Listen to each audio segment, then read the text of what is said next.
We are ready to begin. I'm very grateful that you all are here.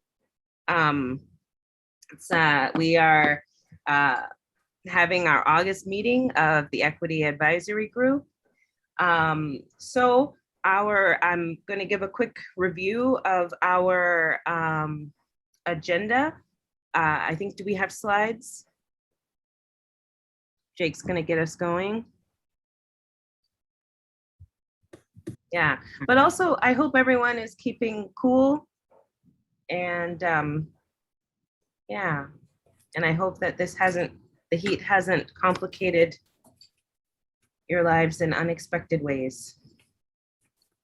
All right, so Jake, get us to the next. All right, closed captions. Our closed captions are in English and Spanish. English closed captions are available within Zoom and YouTube. Users can follow this link to view both English and Spanish captions in a separate browser window. ibr.news/captions. Next slide. How to access closed captions. At the bottom middle of your screen, you should see a menu of options. If you can't see the menu, hover your mouse over the bottom middle of the screen. Click on the CC icon and a separate window with captions will appear. Thank you. Webinar participation tips. Thank you for joining us today. Please join audio by either phone or computer, not both. And we encourage panelists to turn on your video. We'd love to see your faces.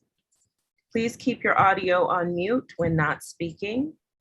Please say your name when you begin to speak.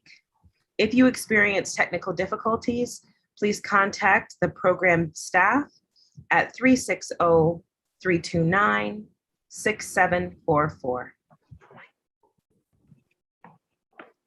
Public input instructions. There'll be an opportunity to provide brief public input later in the meeting today. To submit input after the meeting, email comments to info@interstatebridge.org with EAG Public Comment in the subject line. Call 888-503-6735 and state EAG Public Comment in your message. All right, so our agenda. We're going to start with some bridge stories video. Our administrator is going to give an update, followed by equity-focused screening criteria for design options and equity framework, building out components of process and outcome equity. So key points for today: screening criteria and equity framework. We will have public comment and then close out. Next, Jake. All right, so we're going to start with the IBR bridge stories. And Jake, do you want to give any, Jake or Janelle, do you want to say anything more about the video? I'll just say that it's part of a series. We watched one last month as part of a series of just talking to folks about their lives in relation to the bridge, how they use it, and just think it's a good way to kind of personalize what we're doing here. So let me pull this up here. Great.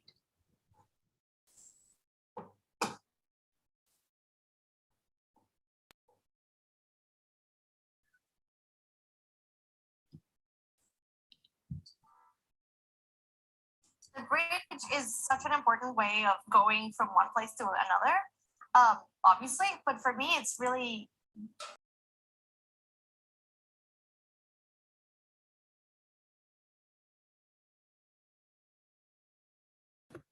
Lost sound, Jake.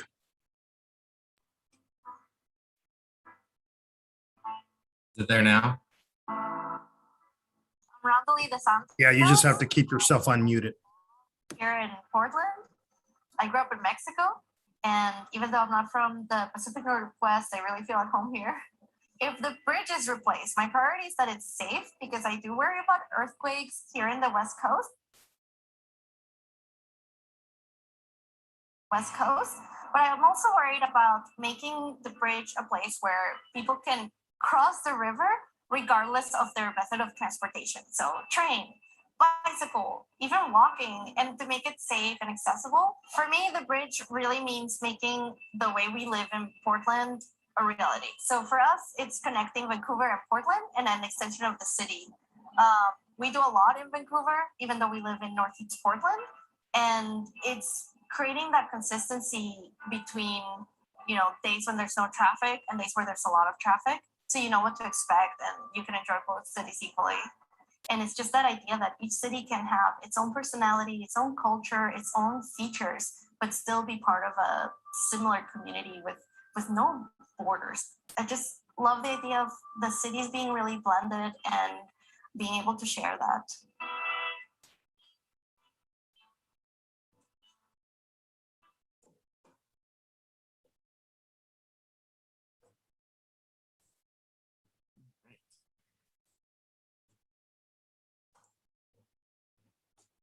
Thank you. And Jake, the bridge stories are they're available for public view. Yeah, they're you can access them through the IBR YouTube channel, which you can also get to through the IBR website. So yeah, it's they're pretty good. There's I think 4 or 5 more of them. And just a quick note to that, if you're interested in sharing your own story relative to the bridge, just let Jake or myself know. And our communications team is always interested in highlighting others. So we'd love to hear some of your stories as well if you're interested. Great. And so now we want to pass to our program administrator, Greg Johnson. Please give us your update. Good afternoon, everybody. So as I spoke at our last EAG, we are in a very busy phase of the Interstate Bridge Replacement Program. We are gathering data and running models that will answer the key questions related to this program.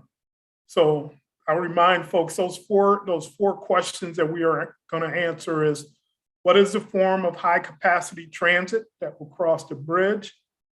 How many lanes going across the bridge, including auxiliary lanes? Will there be an interchange directly on Hayden Island, or will Hayden Island be accessed from Marine Drive to the south?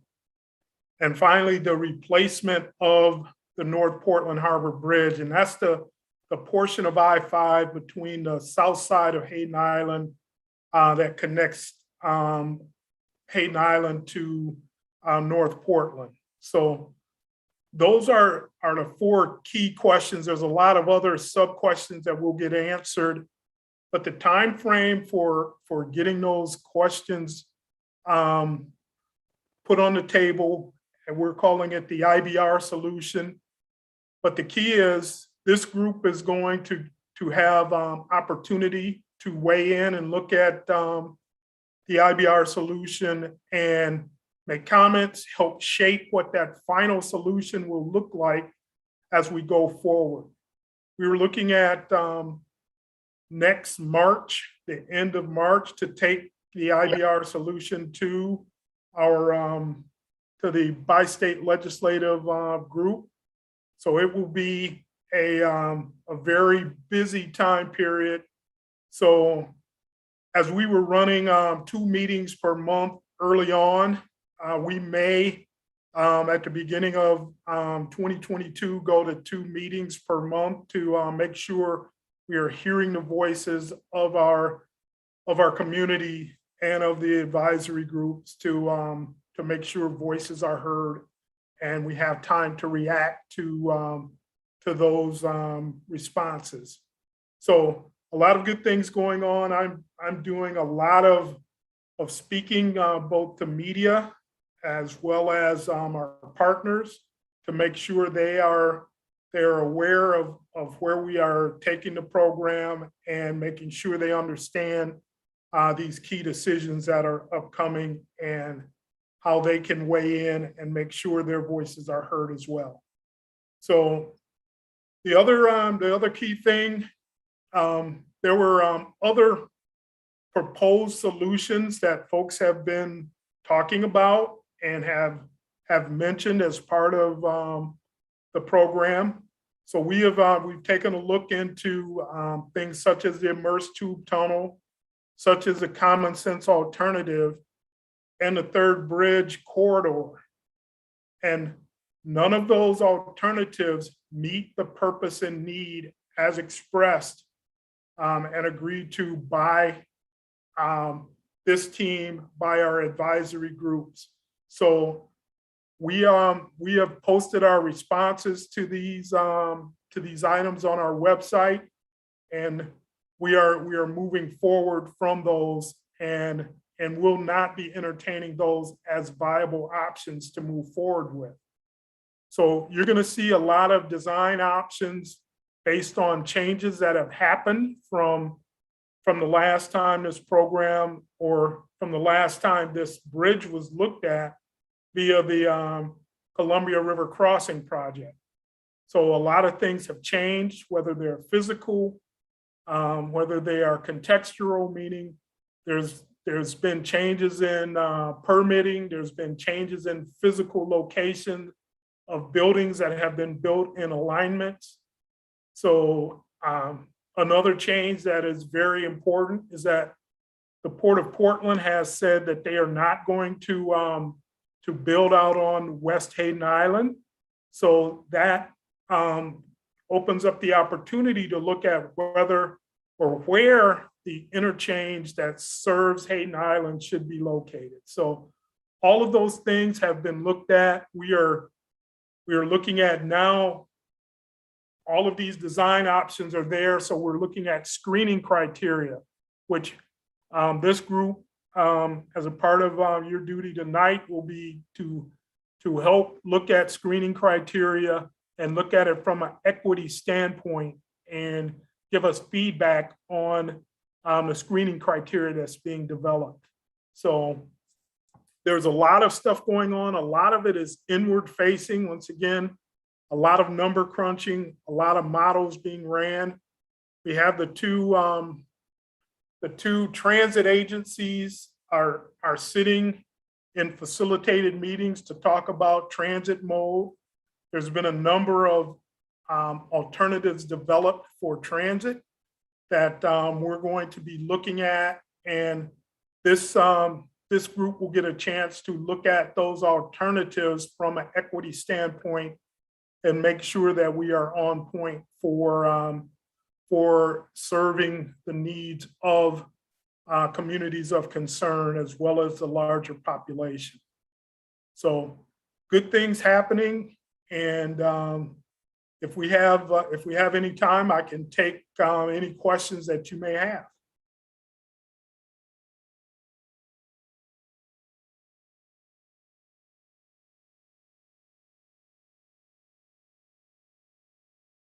Sorry, we do have time. We do have time for questions. All right. You have my undivided attention.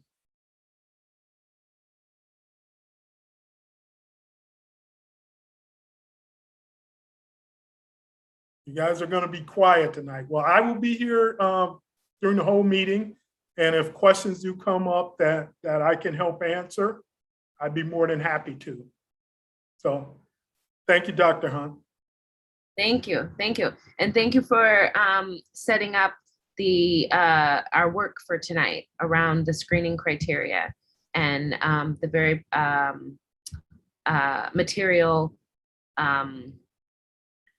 concerns that our screening criteria need to address. So thank you.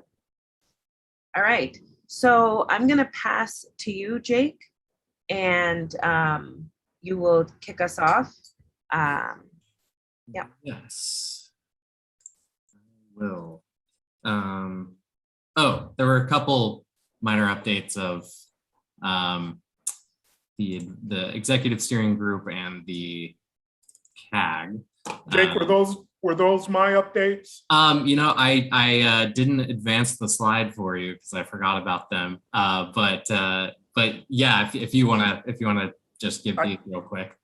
Definitely. So our executive steering group, we met back towards the end of July and had a very good meeting. Once again, we confirmed, or they confirmed to us, the direction that the program is going in. They asked a number of good questions to make sure we are adhering to their concerns regarding the speed, that we don't miss any steps. So we're having constant conversation with those partners. We're developing intergovernmental agreements with all of our partner agencies, so they can be a part of looking at the data, looking at the modeling. And what I've told folks regarding the program, you don't have to love the final outcome. I'm hoping you do, but you don't have to love the final outcome.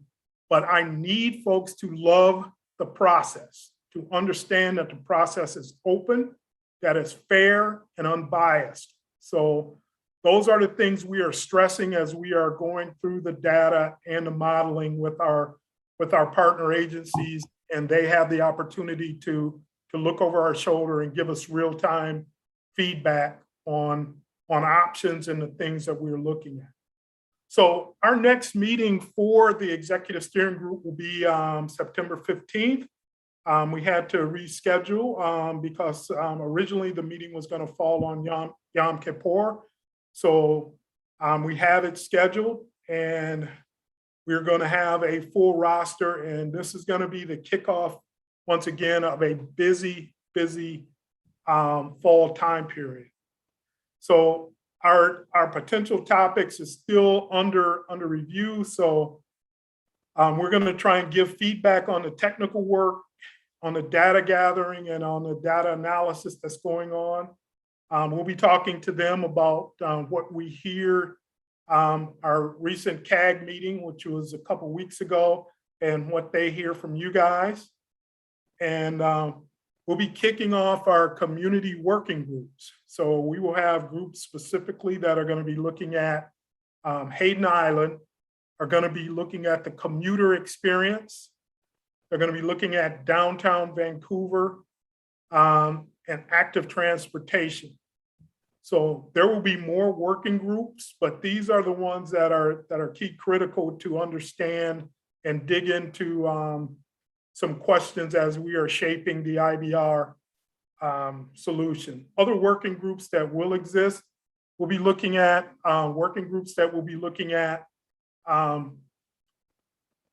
community benefits agreements, project labor, that will be looking at tolling. And so there will be opportunities for folks to weigh in on those events. So one of the things that our projects or executive steering group is going to be looking at is when we have our bi-state ledge, and they have committed to a very aggressive schedule this fall, once a month starting in September. So the bi-state ledge will be following right on the heels of the executive steering group meeting. So all of these groups are interested in how we develop the solution. As they have told me, they are not interested in us presenting them a fully baked and decorated cake. They would like to help mix the ingredients, and we are inviting them to be a part of that. So next slide, Jay. So our community advisory group met on August 5th. Once again, we talked about the same timeline that I spoke to you about. Our climate framework was introduced with questions and answers from the CAG members. And we also will be meeting in early September, and where we will be taking the equity framework that you guys are developing tonight, we will be reaching consensus, hopefully, and moving the equity framework and introducing it to the community advisory group. So gonna be a busy couple of months. We're gonna be running hard, but once again, we're gonna be looking forward to the equity advisory group, looking at all of our processes and our outcomes through that equity lens. So with that, Jake, I'll flip it back over to you. Thanks, Greg. So we're back to screening criteria, and wanted to give a quick refresher before we have a discussion and try to make some progress on this. So if you'll recall, last month we tried to illustrate really kind of what this means and how the screening criteria is going to be used, and how there's potential for it to be used to advance equitable outcomes. And so the real core elements that we're talking about with design options that we're looking to screen between, we're looking at high capacity transit, as Greg mentioned. That includes the mode, so whether it's light rail or bus rapid transit, the alignment, so where it actually, where the tracks or where the separated roadway or just what the route is, and then the locations of the various stations. Another element is through lanes, so the lanes that actually are connected on both sides of the bridge and continue on, but then also auxiliary lanes, those are kind of temporary lanes that come in, and they're meant to help to smooth like cars entering and exiting the freeway, but they don't go all the way through. Highway interchange improvements, so where those on and off ramps are and what they look like, kind of their footprint, and which ones we have. And then active transportation, so bike and ped improvement. So those are the real core elements of the design that we're talking about at this point. And we're not talking about, like, you know, what the color of the bridge is, or exactly what the physical aesthetics necessarily are, but kind of these core elements. So the purpose of the screening criteria is to assess the trade-offs or potential impacts among the different options. How can we compare these options to see what performs better? So one example that we've used is we could say, okay, one of our screening criteria is we want to see between the design options, how do they compare in terms of the number of households that don't have a vehicle within half mile of a transit station, depending on, you know, where the stations are under option A, option B, or C, or D. So in this example, we would look at it and just hypothetically here, this is a meaningless chart basically. But in this case, option A seems to have the most households without a vehicle by a transit station. So on that criterion, it performs the best. I wanted to give that, and then we showed you this graphic as well as far as the timeline. There's kind of a lot going on here, but want you to focus on where we are here in this August, September, where we're defining the screening criteria while we're developing design and transit options. We'll do the screening in November and December. And then the goal is to identify that IBR solution that Greg was talking about in early 2022. And then again, construction target of beginning in 2025. So before I move on to the next steps here, any lingering questions or clarification on screening criteria, what it is, why we're doing it, what the design options are?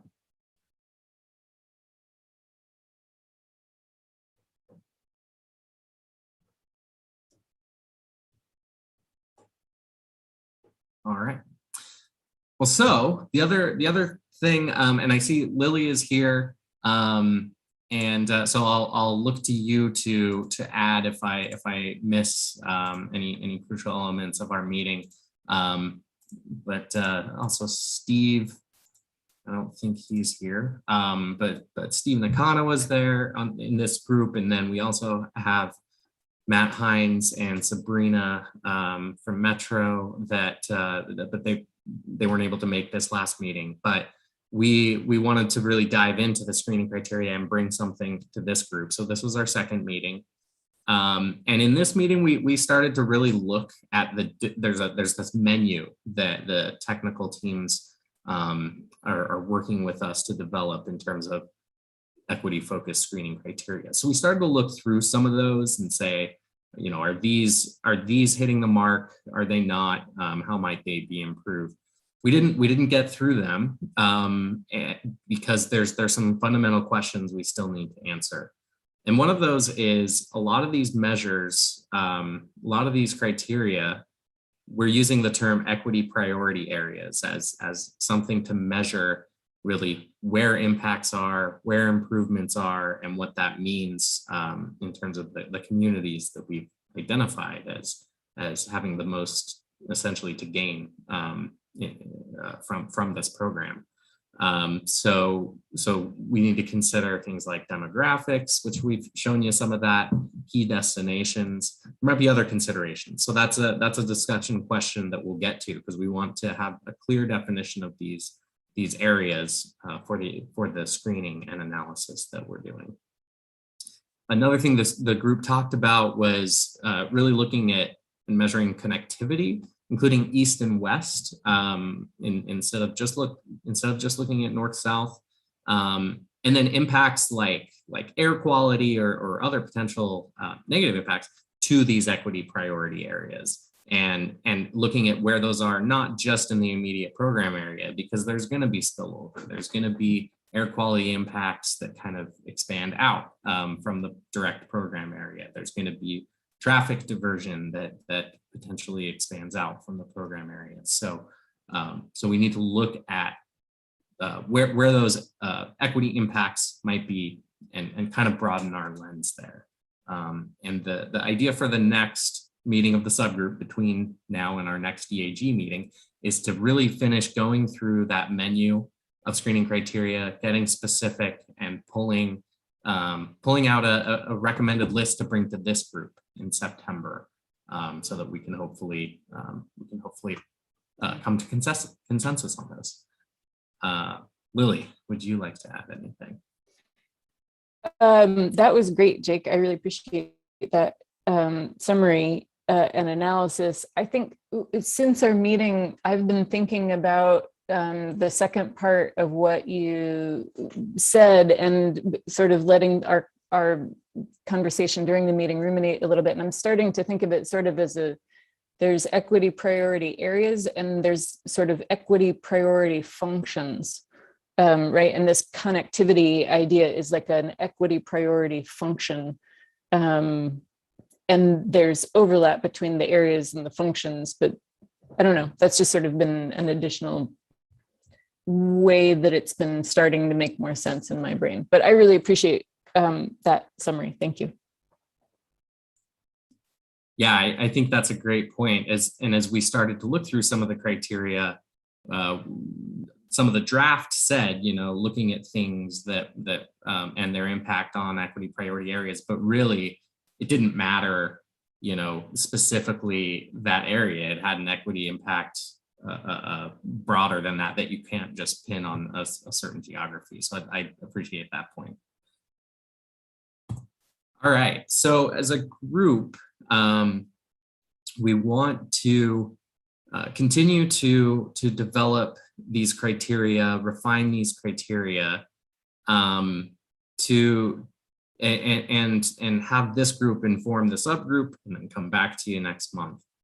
So the two kind of broad categories that the menu of screening criteria fall under right now, that we're really focused on, are environment and community health, and then efficient movement of people and goods.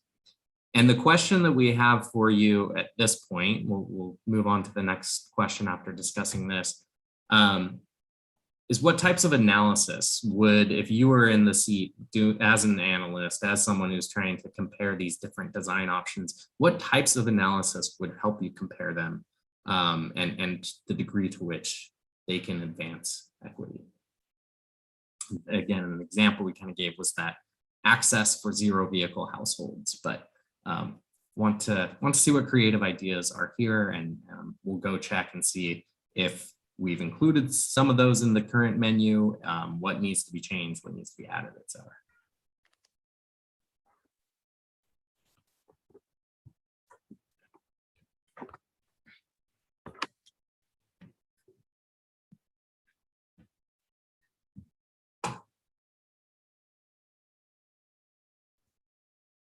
You are inviting us into a group discussion.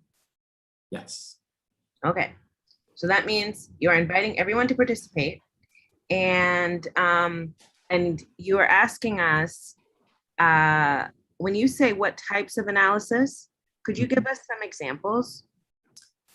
So the one example, and I don't want to totally bias folks or kind of limit your thinking, but this was one example that we can look at if we're we want to see how a certain option of putting stations in a location A, B, and C, what does that do in terms of access to transit for households without a vehicle?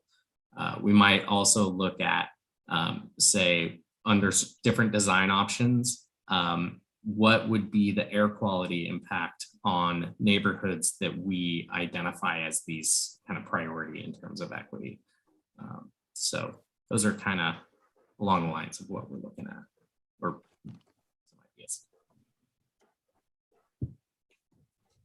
Greg, it looked like you were gonna say something. I was just going to jump in with the air quality example of we're going to have a lot of options, and one of the screening criteria may be, are we reducing greenhouse gas production with one option more than another option?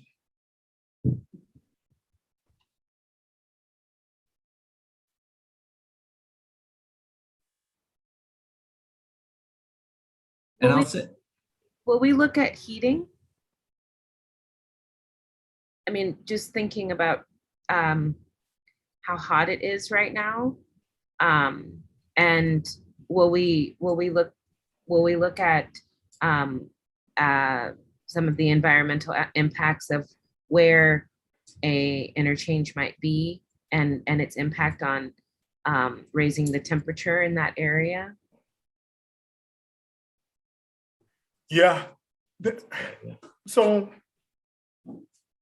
right now, the interchange that's at question is Hayden Island. The other interchanges, and this would require a change in land use on both sides. If you're looking at deleting a interchange connection, those are things that can be talked about, but once again, the likelihood of denying an existing connection where folks have built businesses and homes, that's a very tough discussion. But if someone can make a great case of why or why not this should exist, we're here to listen to it. So I would say, thank you, Jake. That was exactly what I wanted. I think it's very hard to have a group conversation when you can't see the group.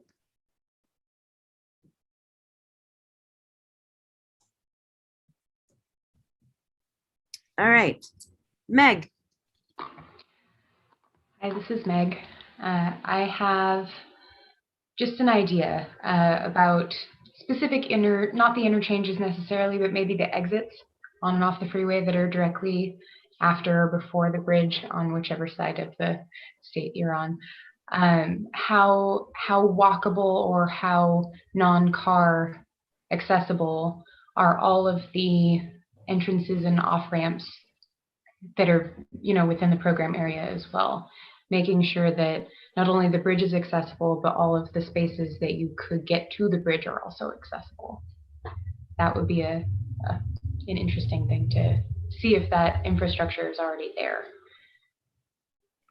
So one of the things we heard, Meg, when we did the listening session for active transportation is that it is a massive bit of confusion of how to access the biking and walking trails from other facilities in the area. So one of the things that we're going to have our working group that's focused on active transportation is to look at how we make those connections smoothly, how we do wayfinding signs so folks can know how to get from one point onto the bridge. And we're looking at connecting things that are beyond just the footprint of IBR to make sure that this becomes a usable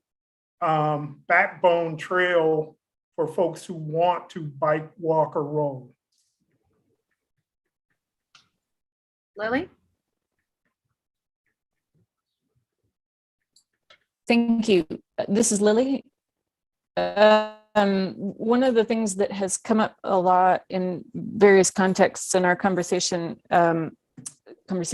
has been commute times. And I'm wondering if various design options can be scored in terms of commute times from various parts of the surrounding area, the amount of pollution that is generated for various commuting options, and then the same two things, times and pollution, for getting from cultural centers around the city to other important resources, from Clark College to downtown Portland, from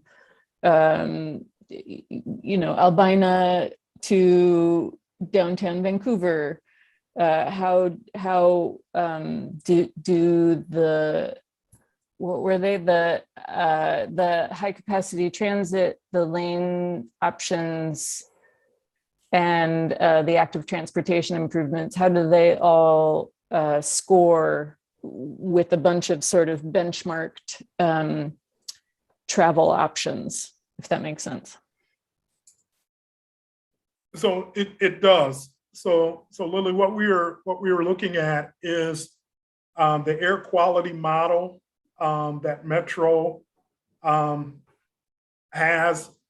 All of our design options will be ran through that model, and a comparison of which one scores the best as far as impacts on air quality will be a part of the screening of criteria. Will not be the only one, because if it were the only one, we would take all the cars off and be done with.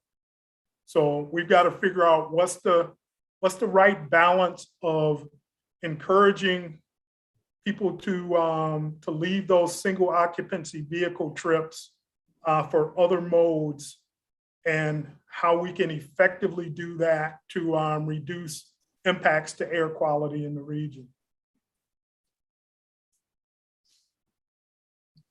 Meg? Oh, sorry, Greg. And the one thing that we do tell people, we are a 5-mile corridor in a network, in a transportation network in the region that consists of thousands of miles of road, and a lot of decisions that are not under our control that can drive either better outcomes or worse outcomes. So if someone decides to cite a facility that now creates 500 jobs and they're not accessible to the transit options that we are putting forward, that becomes an issue. So land use planning, which we don't have control over, we will be working closely with the agencies that do to capture the models and say, okay, this is how we best can serve going into the future to have the least impact on greenhouse gas production.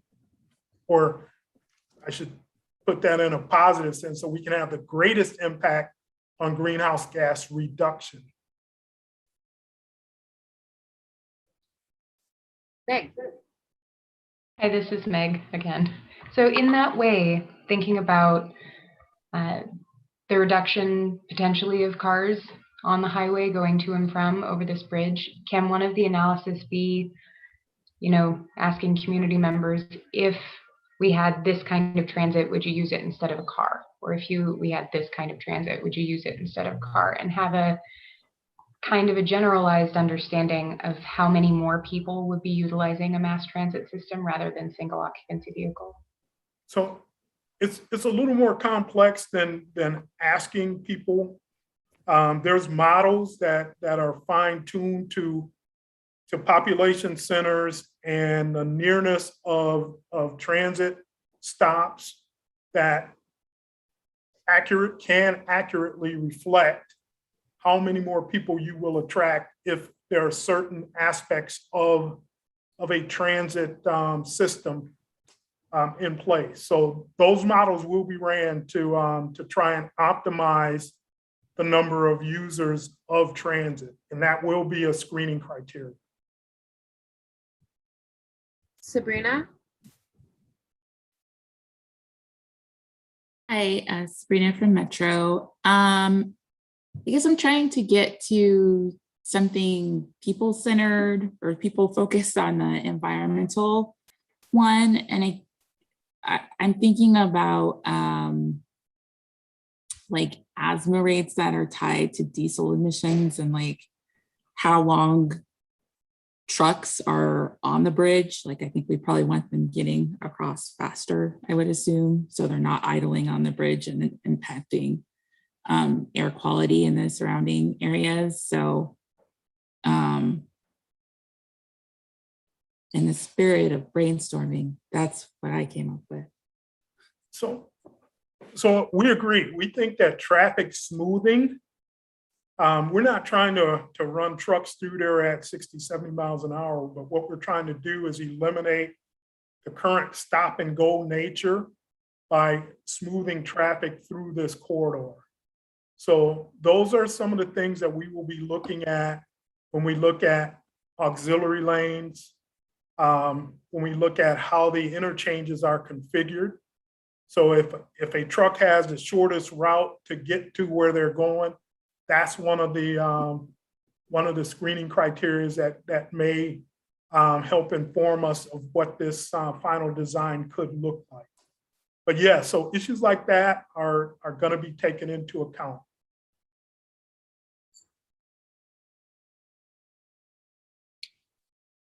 Where do travel costs fit in? Where do measuring travel costs? Yeah. So Oh, go ahead, Greg. no, go ahead, Jake.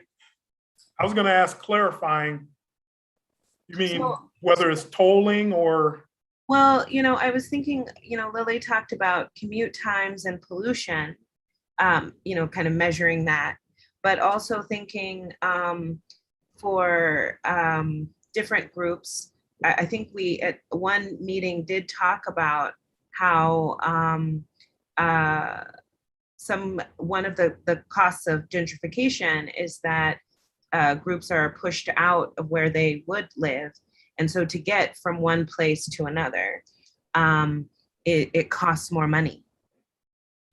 Yeah, and then that has a disproportionate burden on those who are displaced, which are people of color. Yeah. To that point, I was just going to say real quick to that point, Jake, maybe you can talk just real briefly about some of the census data that we're seeing relative to the demographic shifts happening in our region, especially in Clark County, which I think speaks a lot to what you're talking about, Dr. Hunt. Folks are moving to Clark County and elsewhere in search of more affordable housing. Yeah, and I would say, yes, the transportation costs and how that relates to housing costs is definitely a tool. I think it's still a TBD how exactly we incorporate that, but we have a draft measure that is, how could option A improve or reduce transportation costs compared to option B. I don't know exactly what that looks like besides something like access to transit or perhaps improved commute times, or access to active transportation. But if folks have ideas, this is where I would love to be able to flesh that out a little more.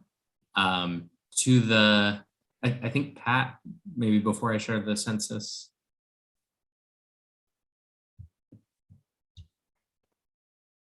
When you said tolling, I thought about, all of the local people going back and forth that do have transportation. And are you looking at tolling at any point? Because like you're saying, everybody else is really going to have to, if you don't have a car, you're going to be looking at the public transportation. But if you want to slow down, how we have the TriMet area. So maybe I want to do something in Vancouver, but I could drive to an area, park my car and go across the bridge and use public transportation. You know what I'm saying? So I don't know that would be an option, but when you think about tolling, what have you thought about as far as tolling?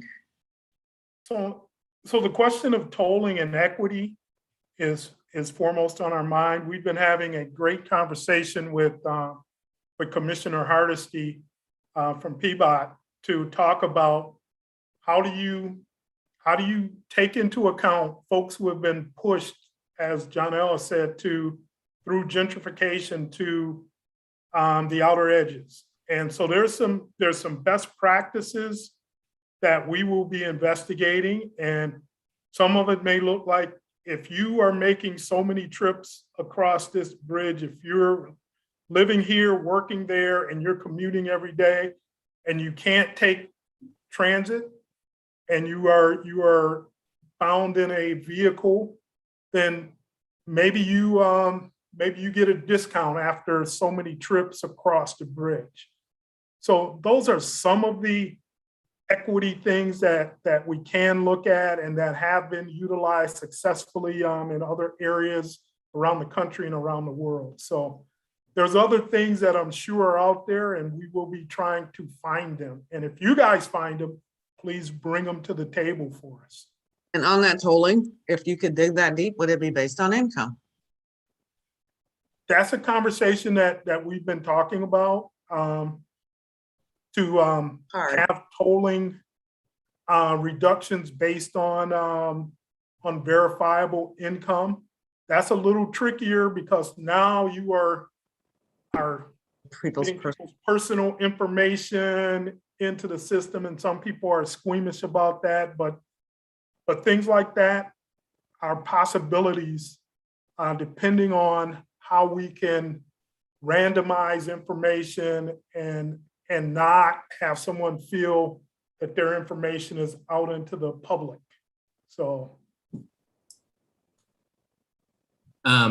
And I think on that point, in this case, with the different design options, I don't think that there will be different implications as far as tolling. I think the tolling piece is similar regardless of the design options, is my understanding. Greg, you can correct me if I'm wrong. Yeah, the size of this bridge, if you look at programs like this around the country, probably 90% of them have a tolling aspect because you have to borrow so much money.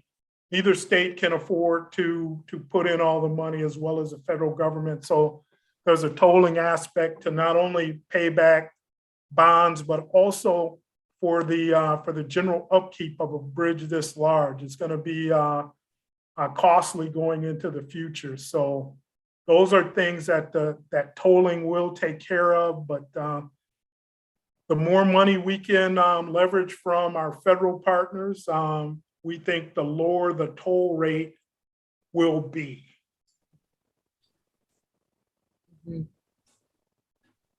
So to John L's point, and while I'm saying this, I'm going to move to the next question that we've got about 10 minutes to discuss.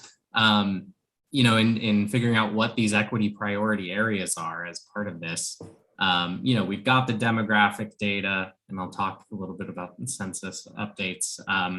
But what places are frequented by communities of concern you're aware of that we should really single out as potentially saying, all right, like what Lily was kind of saying, like point Clark College to downtown Portland, or you know, I know the School for the Blind is just outside the program area, but yeah, we in defining what we really want to prioritize, we're wondering what folks are aware of in there that we should look at.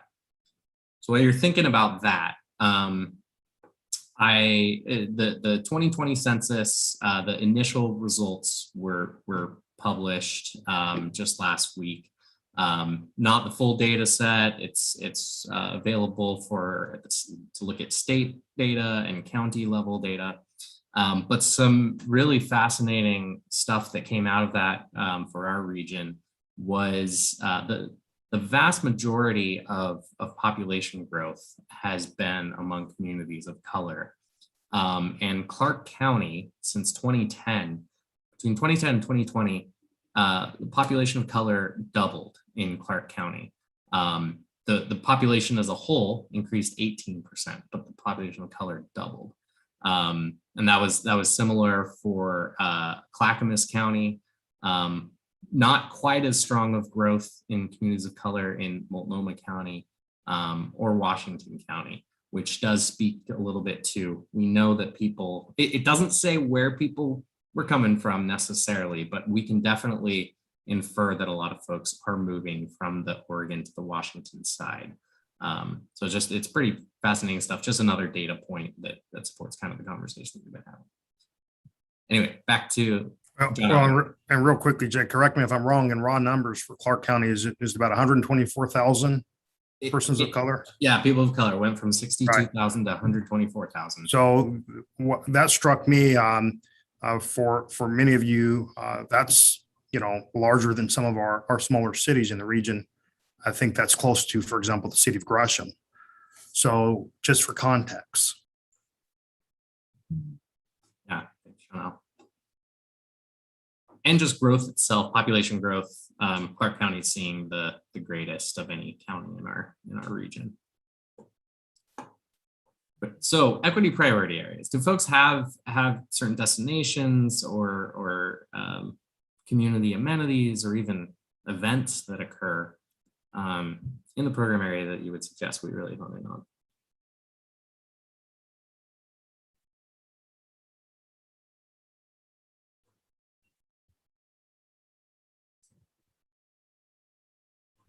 Do you mind repeating that one more time? Yeah, so certain locations within the program area where we think they're particularly important or relevant from an equity perspective.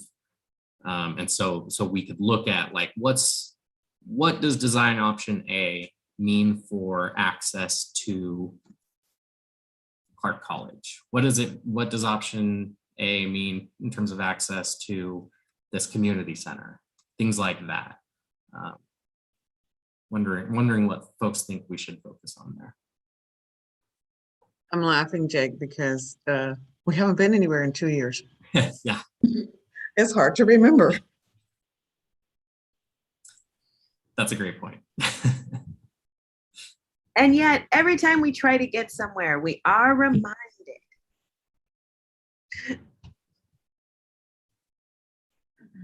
I think that this is building off an idea that someone else was already talking about in terms of spaces or ways to get across the bridge without driving across the bridge when you need to also drive, right? So like as a person who mostly gets around by car, how would I get across the bridge if that tolling was inaccessible to me? And so I think about the program area. I don't know it. I mean, I know it in terms of the map. I don't know the communities well enough because I've only been here while we haven't been able to go outside on either side of the program area. But I would guess that there's places where there's a number of households without cars or a lower income area where parking there would make sense, Mm. or being able to access the whatever public transportation goes over the bridge, that it's like I caught the bridge bus, I caught the bridge train to get to the other side. And it wasn't just on either side of the bridge, but it got you to the location, probably on the edge of the program area. That means that people will be able to access the cities on either side pretty well. I think that's a great point. So looking at park and ride locations between the different options. Yeah. And that could be incorporated into transportation costs, because they do have it like by area of where transportation costs are particularly high. So we could see, you know, are these park and ride locations closer to where households have higher cost burdens in transportation? Things like that. Meg. Hi, this is Meg. I know up here in Clark County, the Council for the Homeless has just recently put forth guidance to do supported houseless encampment spaces up in Clark County, multiple locations. They haven't gone online yet, but their funding is going to start soon. So I would like to see that community being able to access any kind of transport or, you know, pedestrian paths on the program area. Because I know there's going to be one very close to Esther Schwartz Park, which is in downtown Vancouver.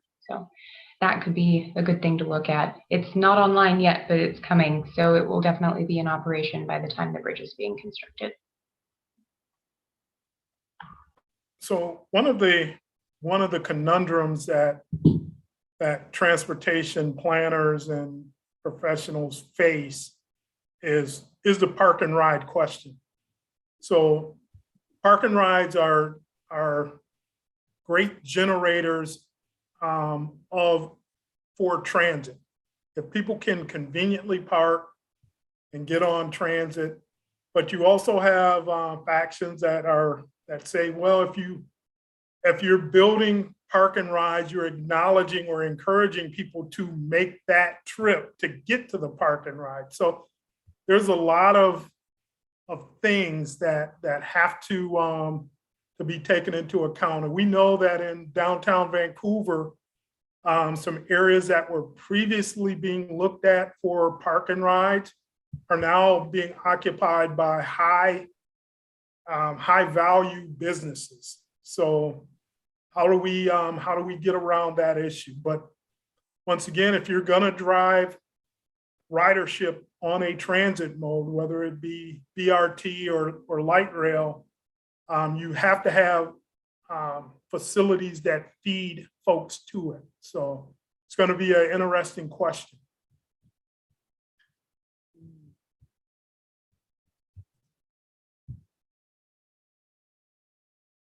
Nicotris?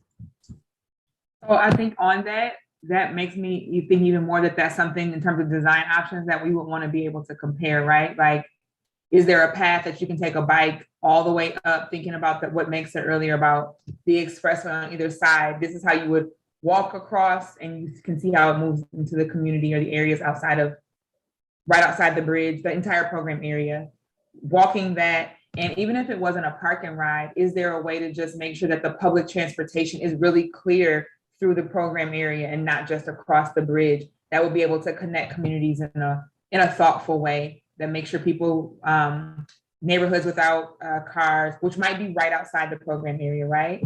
Neighborhoods without cars or homes without cars, crowding and income are taken into consideration and thinking about some of those things, which you did say walking, rolling, all of those things. Maybe it's not a park and ride, but that does now sound like, based on how many different ways we've now said it, that it's a way to compare some design options. And there are ways you can look at the siting of park and ride or other generator facilities for transit.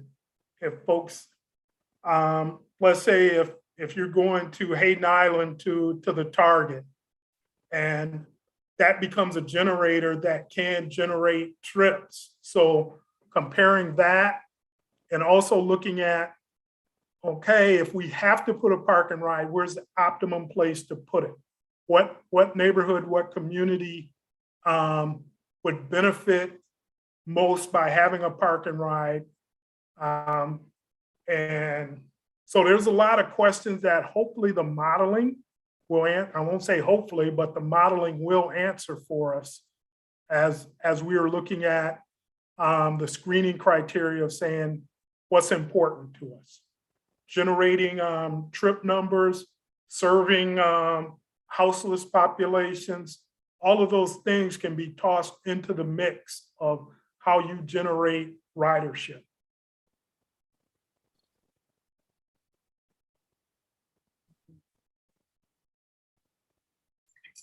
All right, so let's keep thinking about this, and as ideas come to mind, please bring them forward. I want to bring Chris Lepe in to talk about the equity framework, so that we have a good amount of for that. Everyone can hear me? Hi, Chris. Hey. Good to see everybody. Great discussion. Just a quick note. My connection's been a little bit unstable, so if anything happens, please just holler if I break up or anything like that. I might have to go off of my video setting if need be to help with the streaming. So, again, great to be with you today. I'm going to be walking you through the expanded process and outcome equity section of the IBR equity framework. And as you know, a process and outcome equity definition was previously established by the EAG, and this is our attempt to expand beyond the definition and get more detailed on what process and outcome equity means in the context of the program. The process and outcome equity section of the framework builds on the previously developed EAG equity definition, other existing program documents and language, the spirit of prior EAG input, and other resources such as the ODOT's toll projects equity framework. So I'll be highlighting the primary themes and language in the document that was sent to you this last Friday, and we'll be seeking your questions and feedback after my presentation. So please keep in mind the questions we're going to be posing for discussion, jot down any notes to share. For example, those questions are, how can these commitments be improved, and are there other commitments the IBR program should make? But first, let's start with our existing equity definitions for process and outcome equity. So process equity means that the program prioritizes access, influence, and decision-making power for marginalized and underserved communities through the program, and establishing objectives, design, implementation, and evaluation of success. Outcome equity is the result of successful process equity and is demonstrated by tangible transportation and economic benefits for impacted and underserved communities.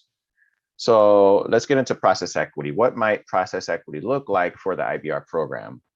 What we propose are the following process equity-oriented approaches. So let's go down the list. Acknowledge the historic context. This means acknowledging and involving communities that have been historically affected by the transportation system and placing processes, actions, and decisions within the historic context. Second, center the voices of communities of concern and ensure that their concerns, goals, and experiences shape the design of the program. This includes conducting public engagement with awareness of culture, identities, privileges, and equity in a holistic sense, and going beyond compliance to maintain a focus on translating community input into intentional, strategic, consistent, and reliable action. Third, seek feedback from a diverse range of stakeholders to meaningfully shape program work and ensure public engagement is accessible for community members of varying abilities, languages, and cultures. Fourth, be explicit about race and systemic racism and ensure that plans will be focused on those with the greatest needs. Fifth, identify disparities to daylight program benefits and burdens to communities of concern in relation to the general population. Sixth, attend to power dynamics among stakeholders, including shifting existing power dynamics within the lead agencies and program teams, partner agencies, groups, and the community. And seventh, maintain a learning orientation and strive for continuous improvement, growth, and collective learning in the context of us doing things differently with our equity approach for this program. On the outcome equity front, we propose the following equity-oriented approaches. First, focus benefits disproportionately on communities of concern rather than just avoiding disproportionate impacts.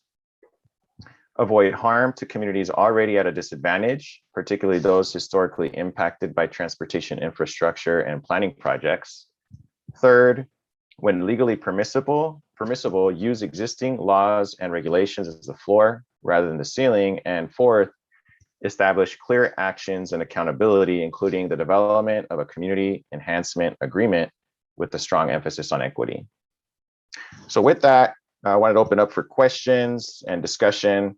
How can these commitments be improved? And again, are there other high-level equity commitments the IBR program should make to honor our definitions of process and outcome equity?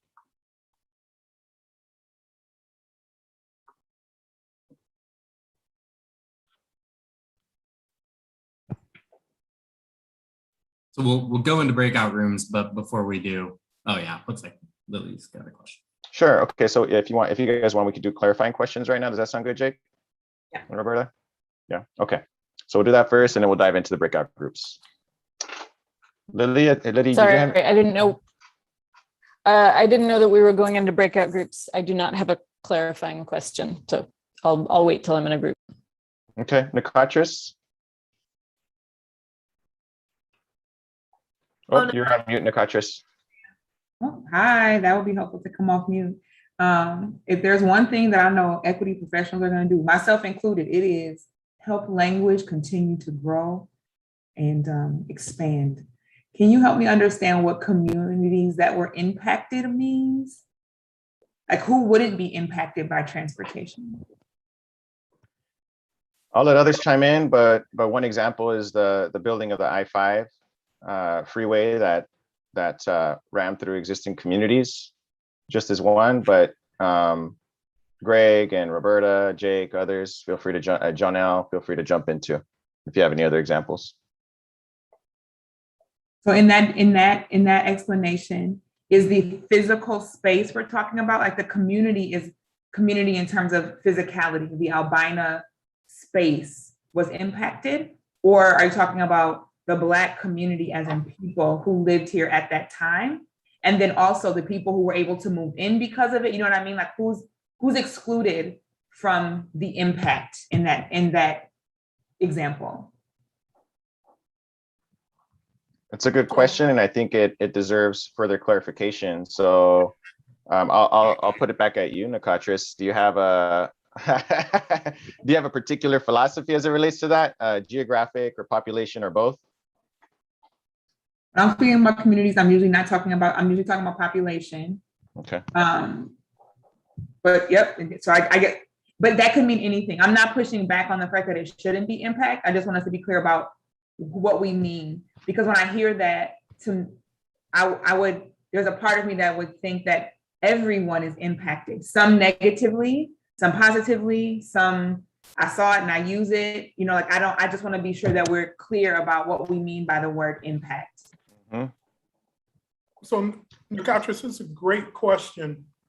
And as Jake has shown in some of his area demographics of how folks have spread from initially living in this corridor, and when I-5 came, they are now being dispersed to other areas.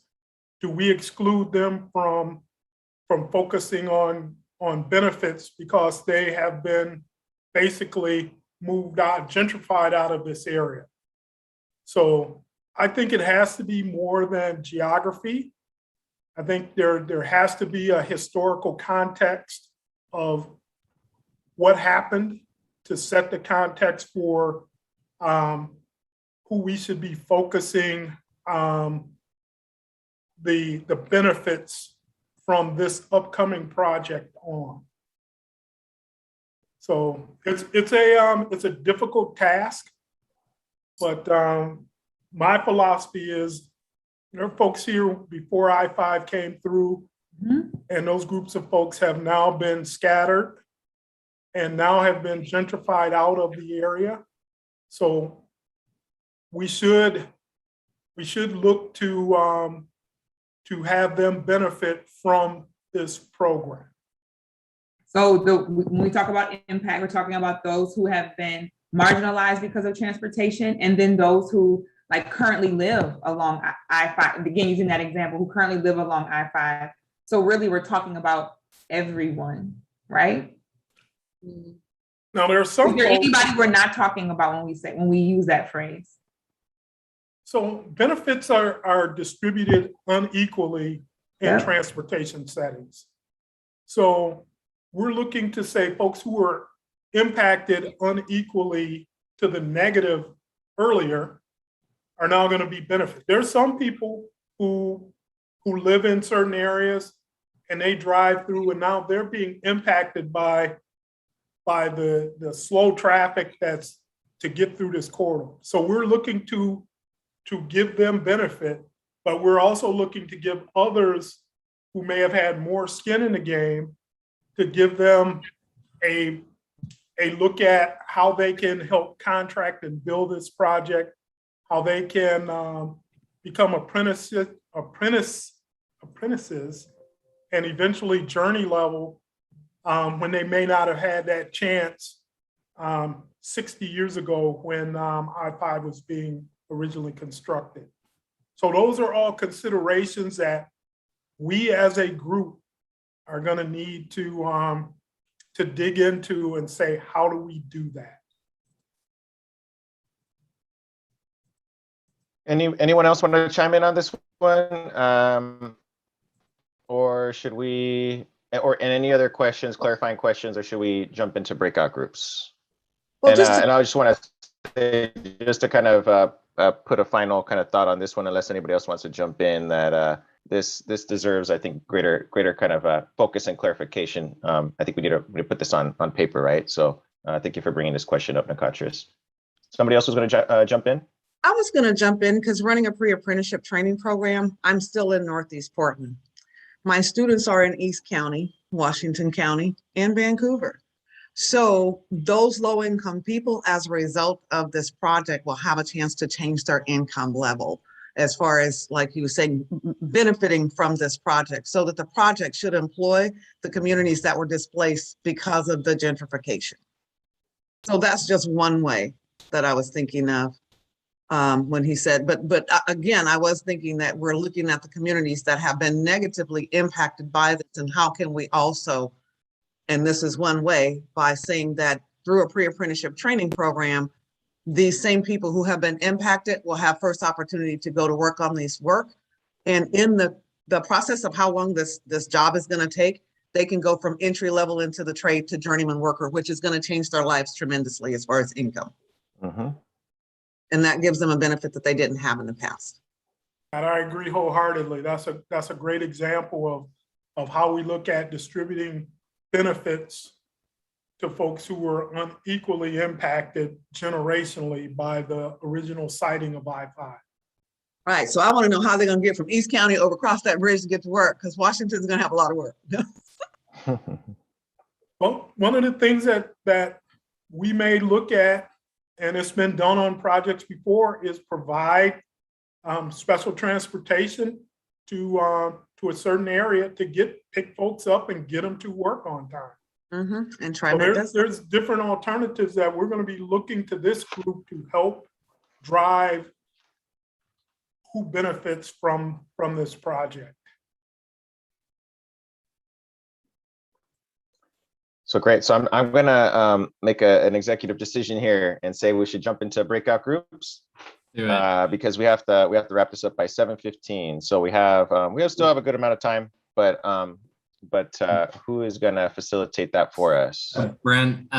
So we'll have 2 breakouts, and we'll put it'll be random except for if you can put me and Timo in one, and Chris and Fabiola in a different one, then the rest can be random and should be good.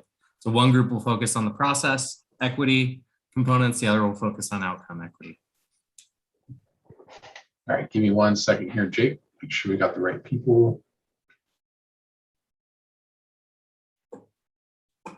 And let's do, let's see, let's do 20 minutes in the breakouts, and then that'll leave us 5 to 10 for report out. You said 10 minutes, Jake? 20 minutes. 20 And then, yep, 20 we'll do minutes. 20 minutes. We're ready for the breakout rooms. And if you're part of the support staff, captioning and ASL interpretation, I'll pull you back to the main room. So open those rooms now.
Hi, Meg. Do you remember what room you're in?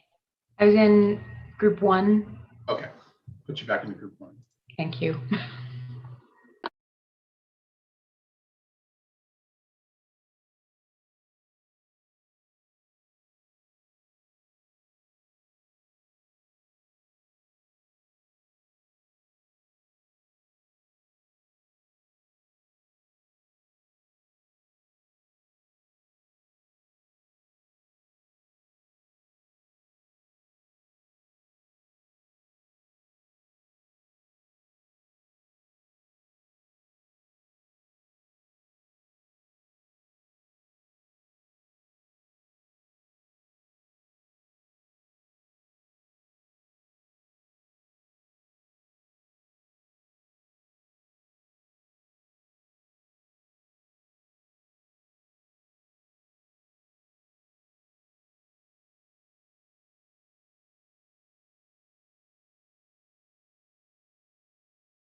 Welcome to the members of our public who are joining us tonight via YouTube.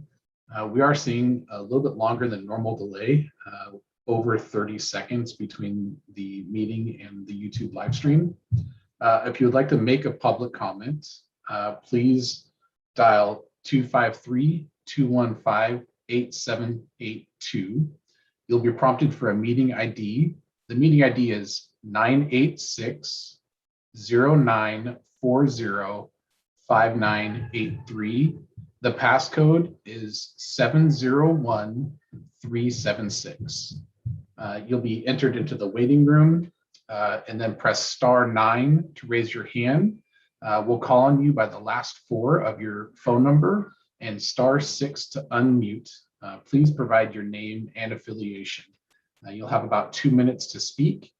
We appreciate you joining us tonight. And again, I just want to state that the live stream between Zoom and YouTube is a bit longer tonight than normal, in excess of 30 seconds. So this is the information you'll want to do now if you're planning on providing public comment.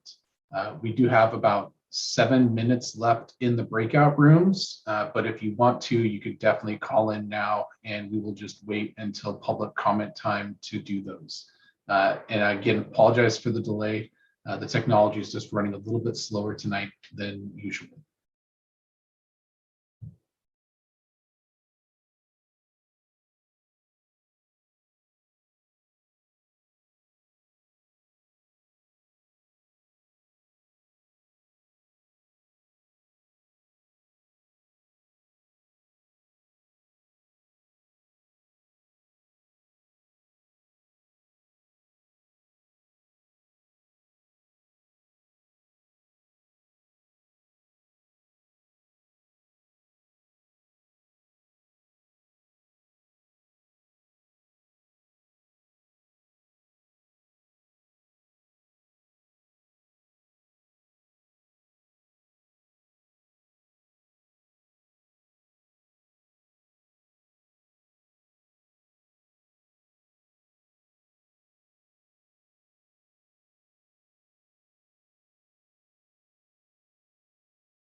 Hey, Mark, I feel like you were going to say something and then in our group and you weren't able to. Oh, I was just, I think Shane may have been trying to get at some ideas of within that one section we're discussing more specificity in some ways. And when we say inform key decisions, enumerating or in some way defining what are those key decisions, and maybe not just decisions, but also informing options to be considered. Because sometimes it's like, here's what's decision, but they didn't have it. If you don't, it's not just what are the answers to the questions, but the formulation of the questions themselves.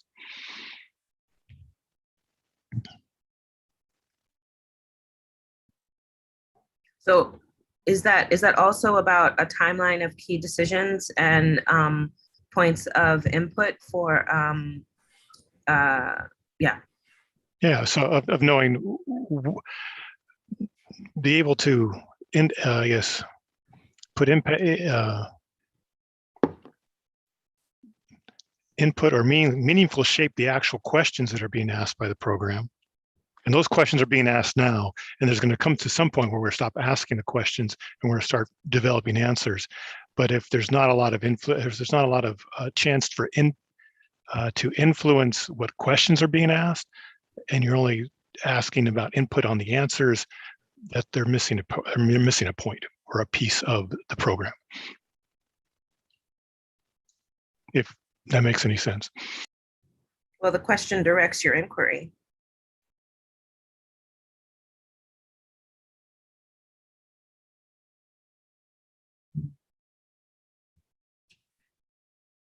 That's great. So, so that probably is a good segue for sharing a little bit more out of our group. Fabiola, did you want to share out some of the other content, and how much time do we? I think we only have like about 4 minutes. Is that right? For this portion of the conversation. Do we have anyone signed up for public comment, Brent? We do not have anyone sign up for public comment. I did go through the instructions while you were in breakout rooms. Cool. Thank you. Yeah, absolutely. Can you all hear me? Mm-hmm. Yeah. All right, perfect. So some of the things that came out of some of the considerations, let me just go back to my notes here. The first point was about being really, I think an overarching message was being as detailed as possible, as detailed and specific as possible.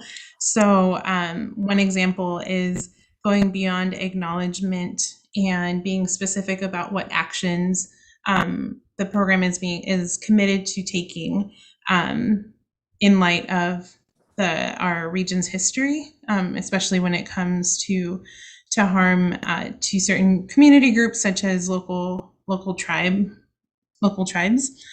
Another example too, in terms of being really being as specific as possible, that was brought up, was let me see here, was kind of thinking about the word centering and being specific about that we're going beyond centering and also amplifying the voices of communities of concern.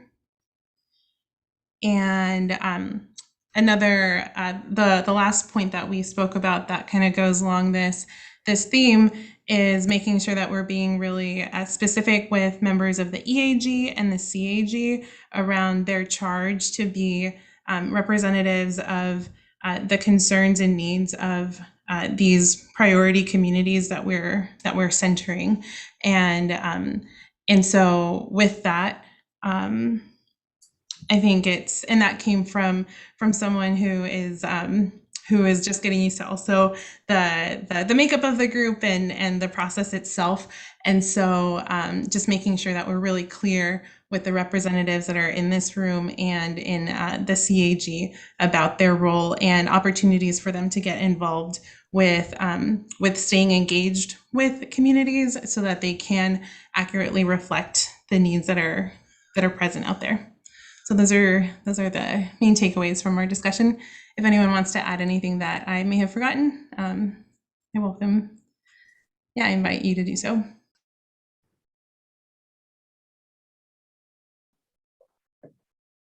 That was great, Fabiola. Thank you. How about the other group? Should we move on to the group? Who's reporting back? Jake? Timo, our rock star intern, took notes. So take it away. Note taker duty. First, can everybody hear me okay? A little bit. Yeah, a little quiet. Let me see what I can do with that real quick.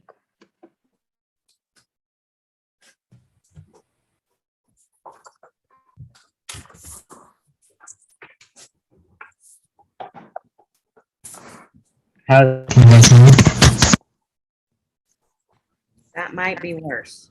That might be worse? Oh no. Okay. Okay. Well. Good effort. It's definitely louder. Listen, Definitely louder. So there's that. I'll just go back to this and talk about it if I can. Yeah. So in the outcome group, I heard a lot of discussion about making sure that each commitment in the framework is measurable, and to go along with that, using really clear language that can be evaluated, that can be demonstrated concretely. There was some concern that the earlier versions were more clear in some aspects about these like specific and measurable terms and commitments. There was also some concern raised about the language specifically of communities of concern, which got a lot of input. Also on economic opportunity for BIPOC folks, making sure that it goes beyond just workforce development and training, but also specific jobs. And there was some discussion about land acknowledgement being incorporated both in this meeting and in the bridge itself, so we can raise awareness of the ancestors of the land. So if there's anything else anybody wants to add from the group, feel free. Yeah, Lily. Thanks. Thank you for that summary. I appreciate it. One thing that came up that I wanted to elevate is the distinction between the goals that the bridge project has during the construction of the bridge, and the distinction between those goals and the goals that the bridge program has for after the construction is done.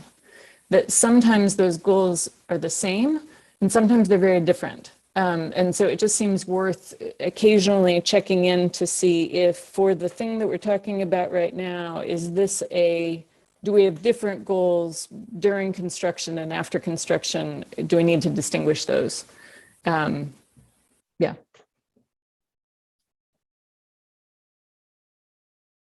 That's great. So Lily, to that point, we need equity to be injected throughout the life of this program. If it involves folks who eventually end up working for one of the DOTs who help operate this bridge going into the future, folks who help build it, folks who help design it. If there are contracts for the folks who do street sweeping for the corridor, all of those things need to be a part of our consideration as we move forward. So I see it as a cradle to grave commitment of injecting equity for this bridge.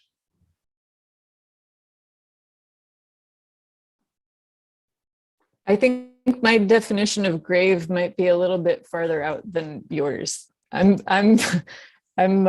thinking of the bridge as a thing that will have a lasting impact on the area, and I'm thinking about those things as well. And I understand that there are limits to all of the things that we can influence, but that we do have goals for things that will last way beyond our lifetimes, right?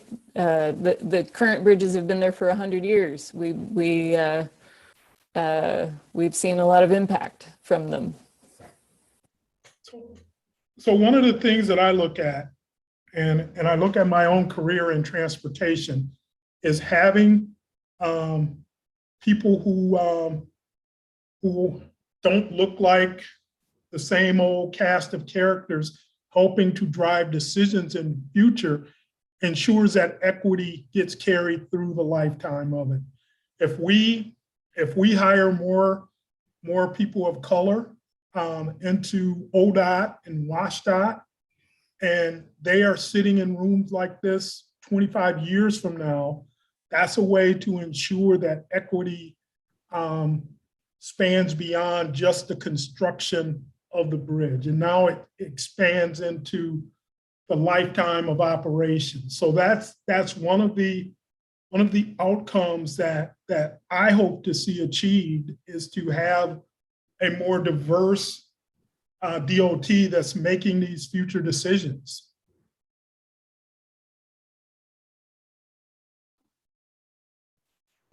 Very good. So I think we have about 5 minutes left, if that works for Robert, our facilitator. As long as there's no public comment, then we're good. Okay, so we'll keep going unless we get told otherwise.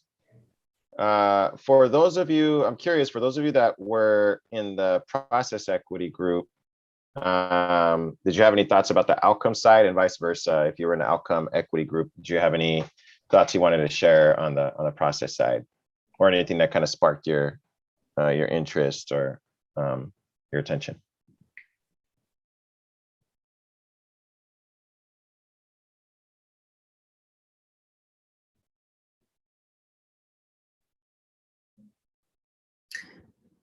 Karen.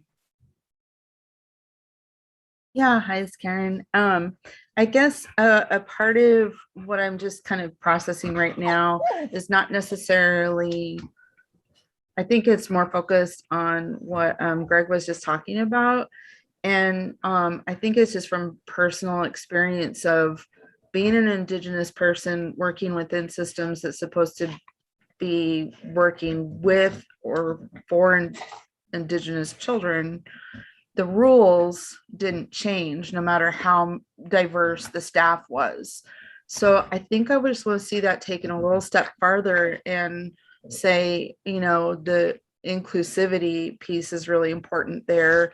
That it's nice to have diversity, but if we don't have the inclusivity to actually be at the top and making those changes where the rules are being made, then I don't think that we'll see change. So I mean, I think there's influence, but yeah. My response to that is, if you don't start somewhere, if you don't start getting diversity into the flow, you will never have diverse outcomes sitting at the top. I'm living proof of that. I started at the bottom level of a DOT and worked my way up to deputy director and helped change the culture of that DOT. So we're going to be looking to, we have a diverse set of interns who are working for us. We're going to be looking to have those folks go to work for the DOT world, go to work for consultants, and eventually be in the room helping to shape those decisions with their background, with their lived experience. So it's got to start somewhere. Yeah, I completely agree with that. I think of just watching, you know, where it says the outcome equity around using existing laws as the floor. And I think that that's a good piece of it. And I think that's where things actually need to be changed, is in those laws and regulations, because right now when you're looking at that system and trying to make decisions using that system, it clearly isn't working for our communities right now. I don't disagree with that at all. Yeah, it's definitely, it takes a multi-pronged strategy, right? Many different steps, and the diversification piece is certainly one of them. But like you said, it doesn't guarantee. So the outcomes piece is important, and so on and so forth. So this is great. Nikatris? I'm just watching the time. It's okay. I can send. No, we're good. You wanna squeeze in one last comment?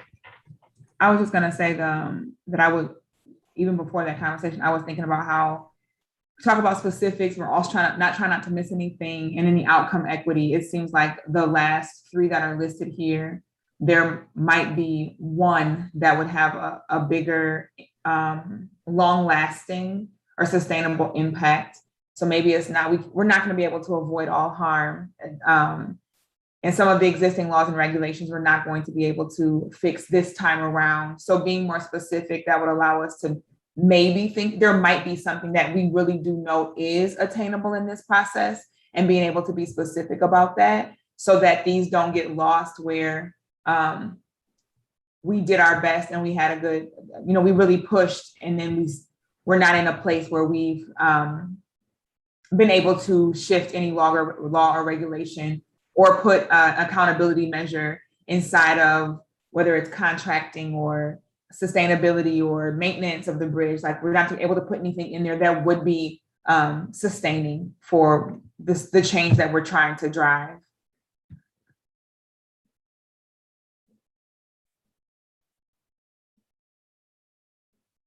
All right. So, well, this is all. Thank you for that comment, Nikatris, and everybody's input today. I will say that this is not the end of it. So between now and our next meeting, you have the document. So for all of you, if you want to take this back to your constituencies, or you want to mull this over some more, provide us with feedback, specific, concrete feedback. You can do it in suggestions mode, track changes. Please do get that to us, so we can make sure that your voice is heard and incorporated into this piece of the document. So thank you so much for your time and your attention and your thoughts. I'll hand it over to Roberta. Thank you. And Chris Lepe, one thought I did have was, would it be useful to put in that we will also draw on best practices related to equity across our region? Because different municipalities are doing things that are actually moving the needle, and what could really be of uplift in the, at least when I think of contracting specifically, is really looking at who's doing it the best and really amplifying those processes. I think a lot about some of the work that Multnomah County is doing in relation to contracting. And yeah, Nikatris? I also think it's a good idea to look at some places, some lessons we've learned. We think about, I'll just point to ODOT. There's been lessons learned over the last 3 years in terms of engaging communities where something was tried and it didn't end like we thought it would. And we're seeing that. So what are lessons that are learned, especially when we think about federalized dollars? Like, what are things that we could have done differently? Just small pivots that would make a difference. There's an opportunity in that space too. Okay, so to close, so we have our meeting evaluation poll that's going to come up. And how about quickly 3 takeaways from our time together today?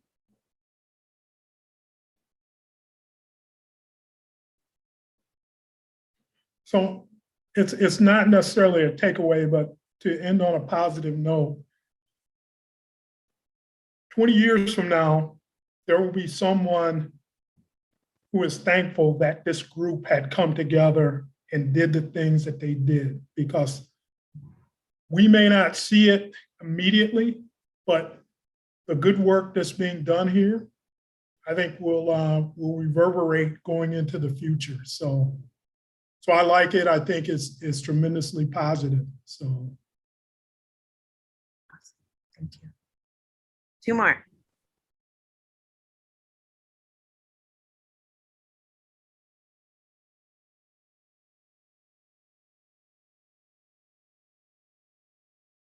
Well, one thing that's sticking in my mind is that I appreciate the wisdom of the group, and I invite the group. In the Pacific Northwest, we are known for our niceness. And I invite us to really say what we need to say because we represent people, right? And so if there is something that you feel like is being missed, put it out there. It might be helpful. So, and I think the more that we can say in this group what we are seeing and what we feel like are needing, the more we can actually support the project to be as robust as possible. One more voice.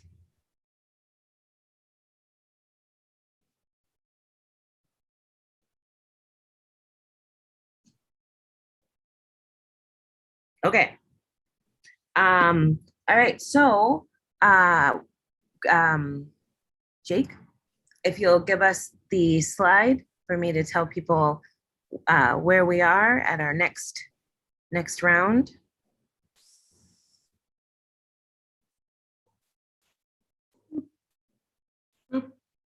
There we go.